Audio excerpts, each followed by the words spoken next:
In the 21st century, right now, vehicles from Nairobi cannot reach Mandera, cannot reach Wajir, cannot reach Dadaab and Ijara. The whole region is completely submerged. We are facing serious starvation, lack of food.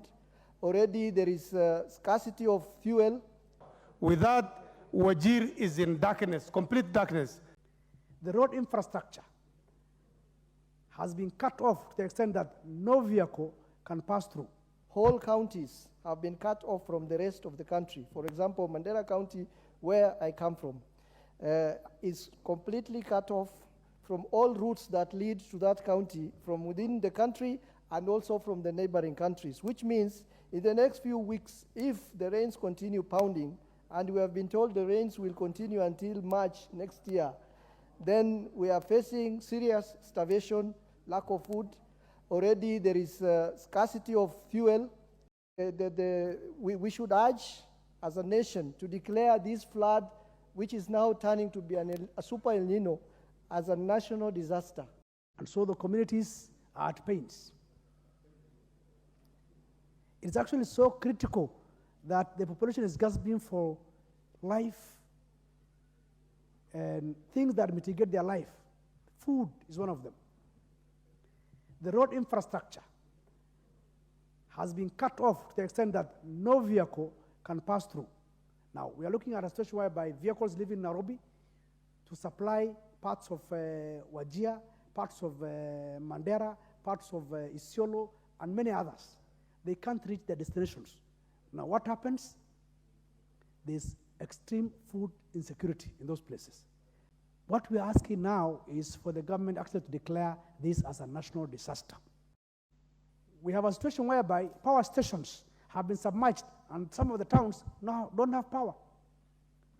Those that do have will go off very soon because there's no fuel. Ministry of Energy, Kenya Power, what plans do they have to ensure that there's power in those stations? Ministry of Health, what plans do they have to ensure that essential drugs reach those populations? It's very critical.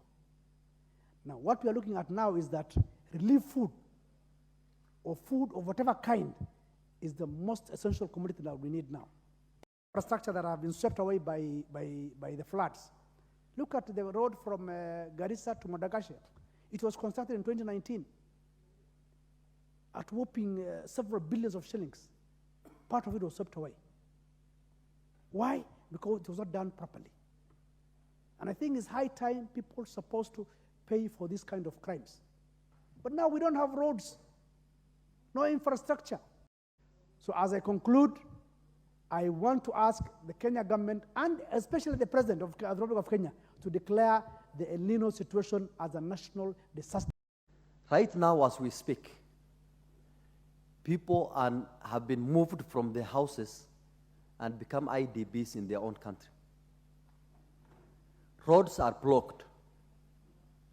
In the 21st century, right now, vehicles from Nairobi cannot reach Mandera, cannot reach Wajir, cannot reach Dadaab and Ijara. It's extremely very unfortunate.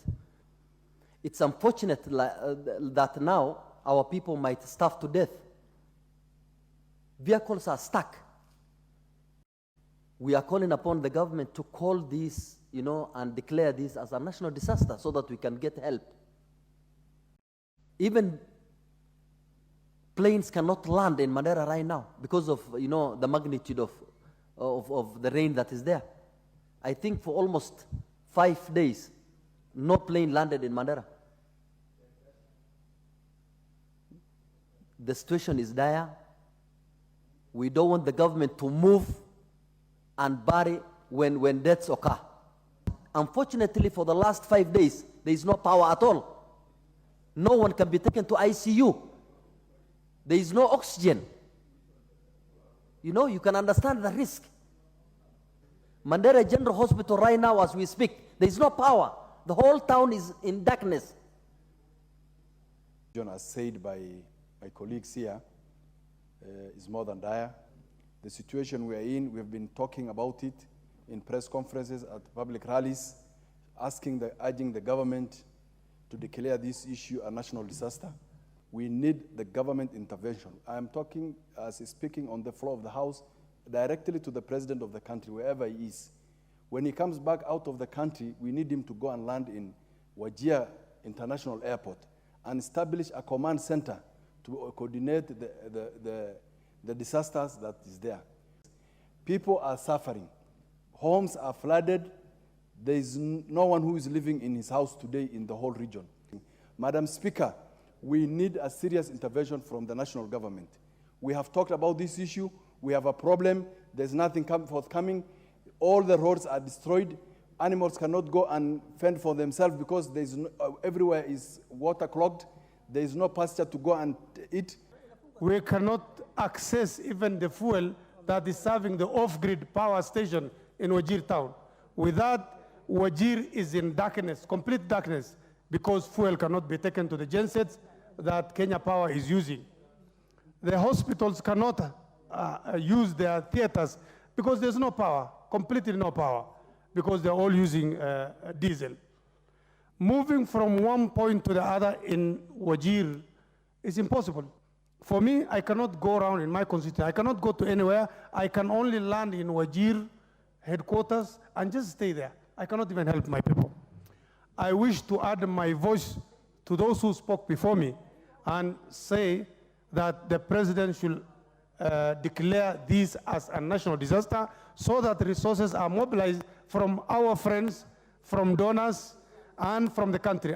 Probably certain people are taking most of the budget to certain places and neglecting certain areas that where we are from.